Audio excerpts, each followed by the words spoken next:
Coming up on Mountain News this morning, folks in the western part of the Commonwealth continue to recover after devastating tornadoes hit the area. And a few western Kentucky families receive a generous donation to help them on the road to recovery. Dedicated to eastern and southern Kentucky, this is WYMT Mountain News this morning.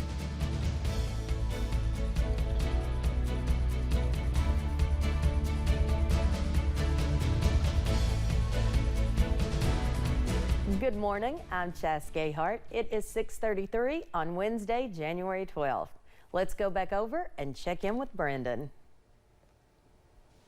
Well, Chas, this morning we were looking at some cooler temperatures. It all depends on where the clouds are, and the clouds are not this morning. So as we get into that temperature map, you see teens down into parts of southwest Virginia and down into East Tennessee, but mid-30s in Hazard and Moorhead. That's kind of a range. More clouds in the north, less clouds in the south this morning. Your forecast for the rest of the day, I do think we start to go upwards up toward about 49 for a daytime high this afternoon. Average high for this time of the year is 44. We'll drop down into the 30s overnight as clouds increase. Chas? Thank you, Brandon. Well, we now know the identity of the two people who died in a Harlan County crash Tuesday afternoon. Arch and Joyce Wolf were pronounced dead at the scene by the Harlan County deputy coroner. Police say Wolf made a left turn off Kentucky 840 onto US 421. It was there their Jeep was hit by a truck driven by Perry Phillip. Phillip was taken to the hospital for minor injuries. The Bell County Sheriff's Department is investigating a death at a mine site. Deputies say they were called to a Colmar mine site yesterday of reports that a tree fell on top of a truck. 32-year-old Cecil Todd was taken to Middlesboro ARH but was pronounced dead at the hospital. An investigation determined the tree fell from loose ground from the high mine site. A passenger inside the truck was taken to the hospital due to injuries, but his condition is unknown at this time. The Mine Safety and Health Administration is investigating. In Martin County, 35-year-old Todd Witt is facing new charges after Sheriff's Office officials say he tried to escape from prison. They said he kicked out the window of a transport vehicle trying to escape. He is now facing escape and criminal mischief charges, on top of attempted murder charges. Those charges stem from a stabbing in Louisa back in June. Sheriff's deputies say he stabbed a woman inside her home and then stabbed a neighbor as well. Martin County has a new judge executive, the third in less than 1 year, appointed Monday after Victor Sloan died last week. Colby Kirk took the seat of interim judge executive as of Monday, appointed by Governor Andy Beshear to carry the county forward until the election in November. Kirk, who is also running to be elected to the position, says the mission is simple: keep the county moving toward growth like he and Sloan always planned. And so I'm excited to see how we can diversify and grow into a new future. I think there's a lot of potential in Eastern Kentucky for new manufacturing, new things in tourism, and Martin County's in a good spot that we can take advantage of all those opportunities. Kirk says some plans like the beginning of the solar project are already on deck for this year, and he's excited to be a part of the movement forward in Sloan's memory. Millions of dollars of help continues to flow into Western Kentucky for tornado relief. Yesterday, the governor announced what he believes is the single largest donation to Team Western Kentucky Relief Fund, as lawmakers are advancing a bill to help schools and people with housing needs. Phil Pendleton has more on that activity within the state capitol. An auction generated almost $3.5 million. The Kentucky Distillers Association raised the money in less than a month. Everybody in the country who was a bourbon fan wanted to help, and even if they did not place a bid, they would share it. Some paid several $100,000 for rare barrels of bourbon. Is that bourbon has penetrated every facet of pop culture, and this is wine, beer, sports. There's not another industry that could have pulled off something like this.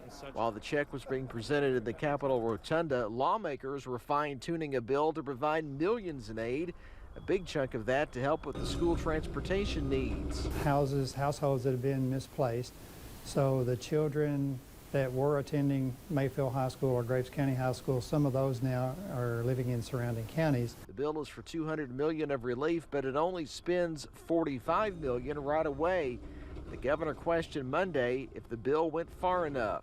There's also zero flexibility in the short term to make expenditures through that bill. Now, there's some separate authority during states of emergency about things that are going to come up. My thought is this is a first step in a long process, and we have the ability to take step 2, 3, 4, and 5 and continue on as we see the needs. House Bill 5 could see a vote in the full House on Wednesday, and lawmakers hope to get it to the governor by the end of the week. In Frankfort, Phil Pendleton, WKYT. An identical bill to House Bill 5 is also moving through the Senate. Lawmakers say that it has to get it passed as soon as possible.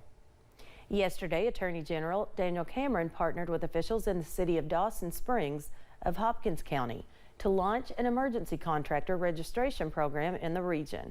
The program will register contractors looking to assist Kentuckians affected by recent storms and tornadoes to prevent fly-by-night contractors that often enter areas affected by natural disasters in an attempt to take advantage of consumers.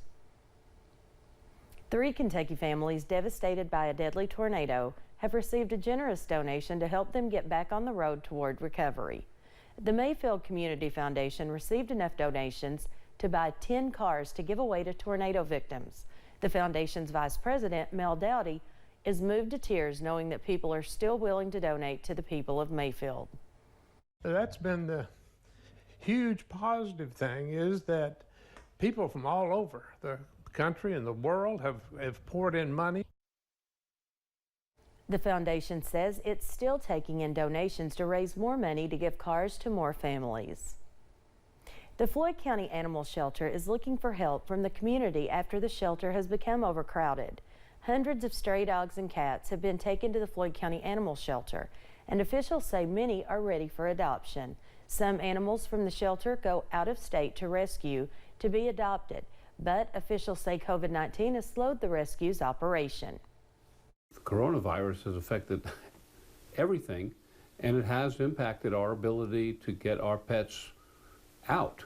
Like I said, a lot of our pets end up on rescues elsewhere, but the virus has harmed us in innumerable ways, and it's contributed to this crisis. We'll hear more from Pillersdorf and the shelter in just a few minutes.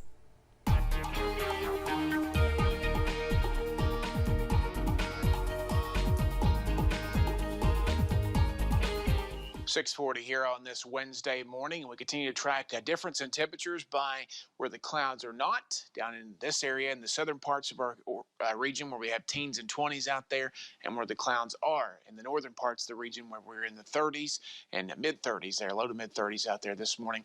Not a whole lot of difference from this time yesterday, but some spots, basically everybody now is a little bit warmer there. Prestonsburg 15 degrees warmer this morning, 18 degrees warmer in Moorhead, and 13 degrees warmer in Hazard as you start your day. Speaking of starting your day, sun and clouds, maybe a little frost this morning. Give your cars time to get warmed up. Otherwise, I think we get close to 50 later this afternoon.